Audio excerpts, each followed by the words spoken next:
Comment j'ai pu me mettre dans un pétrin pareil? Comment un simple bouquin a pu foutre autant de bordel dans ma vie? J'ai expérimenté le game et je suis devenu coach en séduction. Et là, je vais te raconter tout ce qui s'est passé pendant ces 9 années. Bon alors en fait, cette vidéo, c'est tellement le bordel que je vais faire ça en plusieurs parties. Donc dans un premier temps, je vais parler un peu du livre, le bouquin, qu'est-ce qui a fait que ça m'a intéressé, un peu de l'auteur et de l'histoire. Dans la deuxième partie, je vais te raconter mon parcours, comment je me suis fait coacher, comment moi-même je suis devenu coach et qu'est-ce que ça m'a apporté dans ma vie. Alors, le game, c'est un livre qui est sorti en 2005 aux États-Unis et il est sorti en 2008 en France. L'auteur, il s'appelle Neil Strauss. Au départ, c'est un journaliste à New York Times et pour le Rolling Stone Magazine. Donc moi, j'ai découvert le bouquin un peu plus tard en 2012. Je vais t'expliquer par quel concours de circonstances je me suis retrouvé dans ce milieu. Et j'ai fini par coacher des centaines d'hommes et de femmes de tous les milieux, toutes les classes sociales.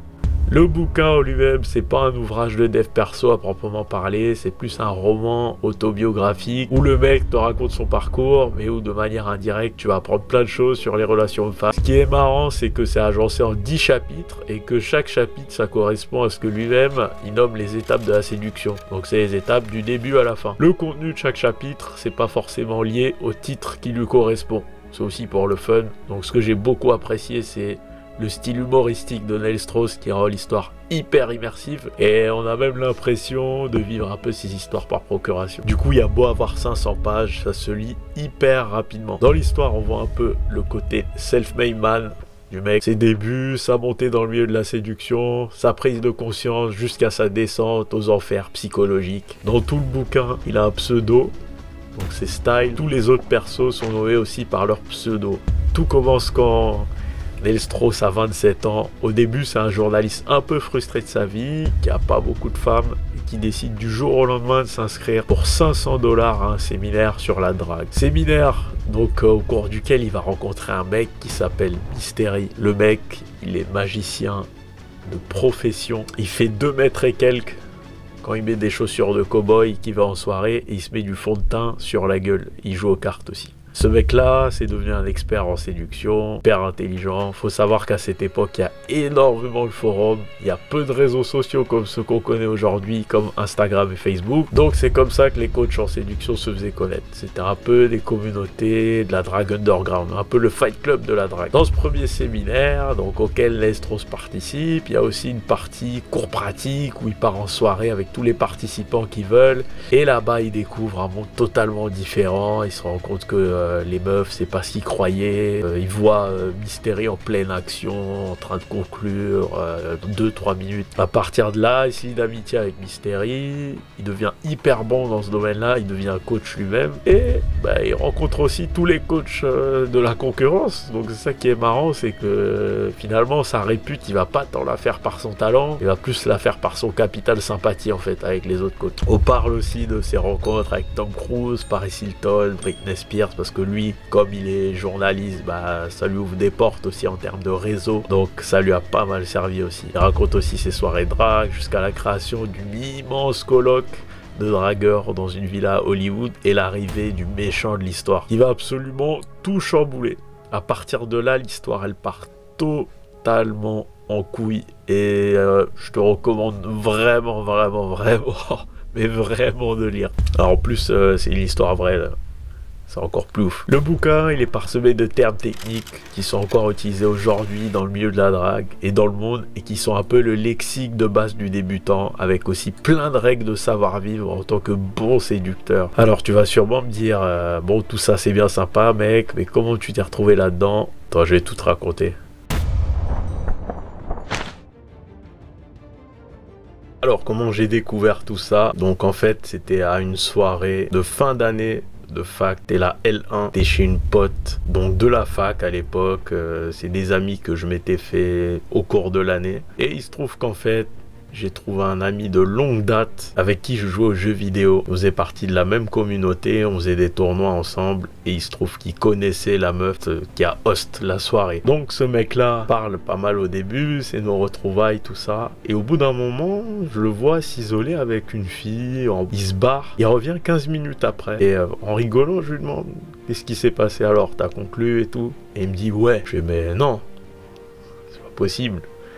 Et là, à partir de là, il m'a dit bon viens, on va faire un petit match là de jeux vidéo et je vais te raconter un peu ce qui s'est passé. Donc il m'a tout expliqué du début à la fin et il a commencé à me parler du bouquin. Ça m'a tellement motivé que comme un con je me suis dit je vais essayer. Alors ça c'est une nouvelle édition pour info.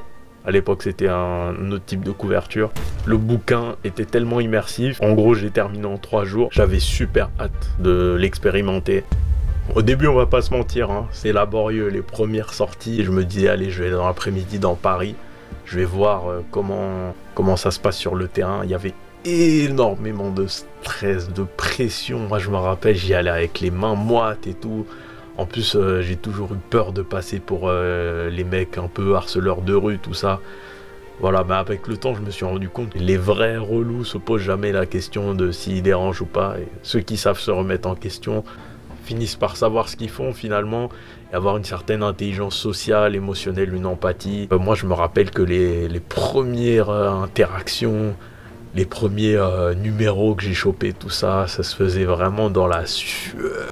La meuf, il y avait moi et il y avait ma voix intérieure qui était là et qui était en train de parasiter l'interaction, mon naturel. Après, petit à petit, je me suis rendu compte que ça se voyait pas quand je suis stressé, même dans des situations de la vie de tous les jours, ça se voit pas forcément. Je me suis dit que j'allais jouer un peu là-dessus. Et je me suis un peu moins pris la tête à partir de ça. J'ai fait énormément, beaucoup de soirées et j'étais aussi allé en immersion dans les forums. Les forums un peu plus modernisés là, hein. C'est plus 2005, donc c'était les forums vraiment qu'on se faisait connaître par les réseaux sociaux. Des mecs que tu croisais sur le chat, vous vous donniez rendez-vous en vrai. Et puis, vous alliez draguer ensemble sur le terrain.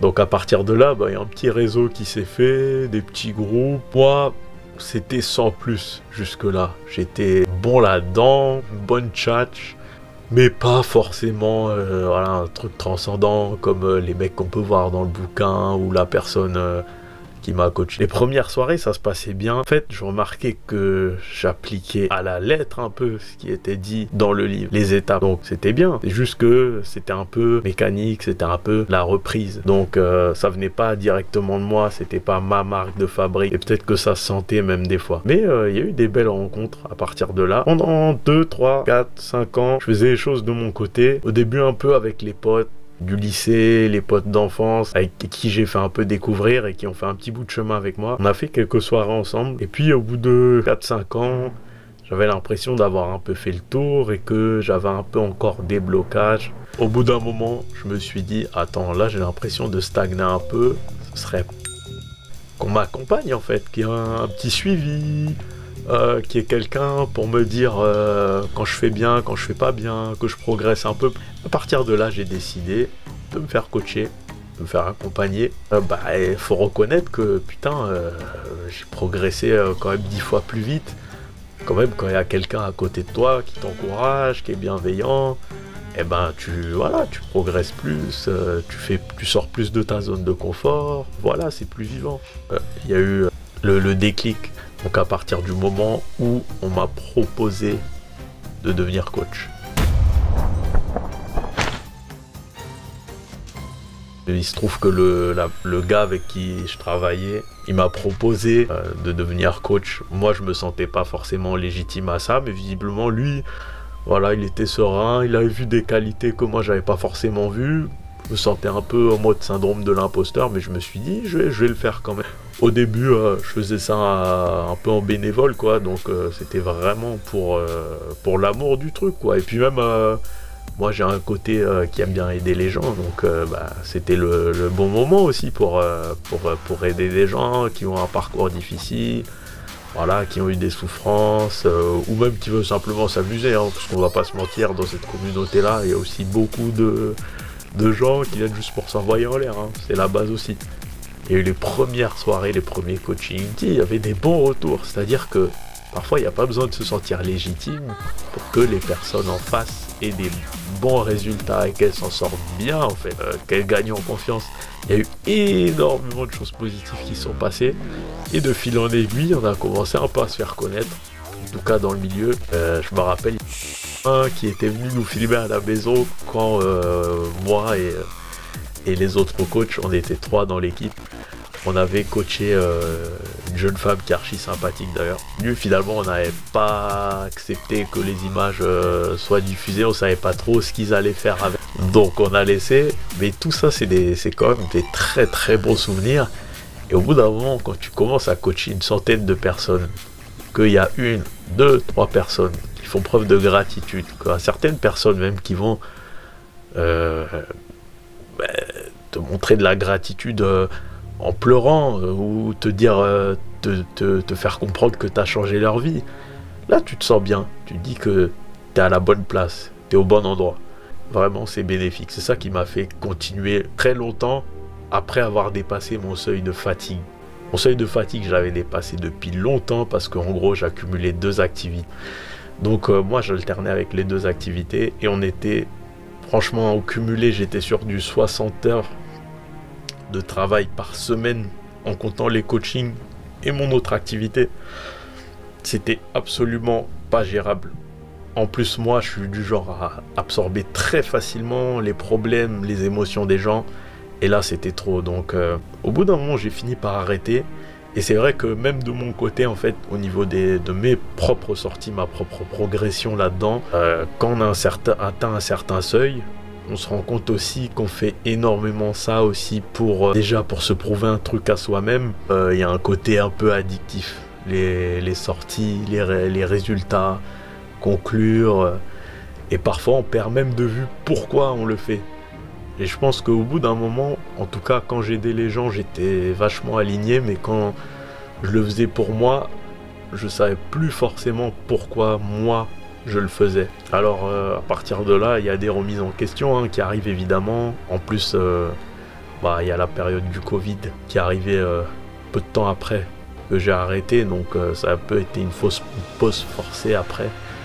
Mais à partir du moment où tu rentres en burn-out et que quand tu vas en soirée, t'es plus chaud, t'es plus trop dedans, peut-être que c'est le moment de faire une pause et de reconsidérer qu'est-ce qui est important pour toi. Donc à partir de là, je t'avoue que j'ai un peu pris mes distances avec le game, la communauté, toutes les personnes sympas que j'ai rencontrées autour. C'est-à-dire qu'aujourd'hui, moi je suis encore dans une phase où voilà, moi je me recentre sur moi-même et je tombe plus dans ce piège qui est quand même je trouve un des gros pièges. Quand tu sors, les meufs deviennent un peu la récompense, genre le Saint Graal, que tu vas un peu survaloriser le fait d'être ou même si t'es une meuf, tu peux survaloriser le fait d'avoir l'attention d'un homme. C'est qu'il y a énormément parfois même de compétition, il y a beaucoup d'ego là-dedans. Et quand l'ego rentre en jeu, ça devient très compliqué à gérer. Je pense que moi, les plus belles soirées que j'ai fait, c'était quand j'étais le plus détaché possible. Quand je venais pas pour ça au départ, c'est là qu'il y a eu les meilleures rencontres. Il y a un peu plus d'1 an, j'ai adopté une voie totalement différente. Il se trouve que je drague plus du tout à la manière du game, on va dire. Donc il n'y a pas vraiment de mots, mais c'est comme si finalement, par ce parcours-là, initiatique, j'avais trouvé ma véritable identité.